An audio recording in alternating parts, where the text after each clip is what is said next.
മുൻഗണനാ വിഭാഗങ്ങൾക്ക് റേഷൻ കടകൾ വഴി വിതരണം ചെയ്യുന്ന ആട്ട ഹോട്ടലുകൾക്ക് മറിച്ചു വിൽക്കുന്നു.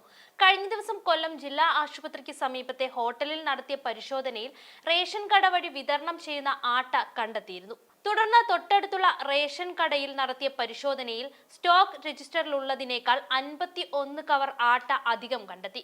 ഉപഭോക്താക്കൾക്ക് റേഷൻ വാങ്ങാൻ വരുമ്പോൾ ആട്ട വിതരണം ചെയ്യാതെ ബിൽ അടിച്ചാണ് തട്ടിപ്പ്.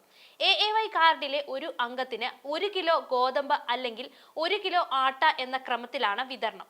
3 അംഗങ്ങൾ വരെയുള്ള കാർഡിന് 3 കിലോ ആട്ട വരെ നൽകാം. 3-ൽ കൂടുതൽ അംഗങ്ങളുള്ള കാർഡിന് ബാക്കി എണ്ണത്തിന് ആനുപാതികമായി ഗോതമ്പ് നൽകും. AAY വിഭാഗത്തിൽ 7 രൂപയ്ക്കും മുൻഗണനാ വിഭാഗത്തിന് 9 രൂപ നിരക്കിലുമാണ് ആട്ട നൽകുന്നത്. വ്യാജ ബില്ലടിച്ച് കണക്കിൽ നിന്ന് ഒഴിവാക്കുന്ന ആട്ട കിലോ 20 രൂപ നിരക്കിലാണ് മറിച്ചു വിൽക്കുന്നത്. ആട്ട ആവശ്യപ്പെടുന്ന കാർഡുടമകളെ സ്റ്റോക്ക് എത്തിയില്ലെന്ന് പറഞ്ഞ് കബളിപ്പിക്കുന്നതായും പരാതിയുണ്ട്.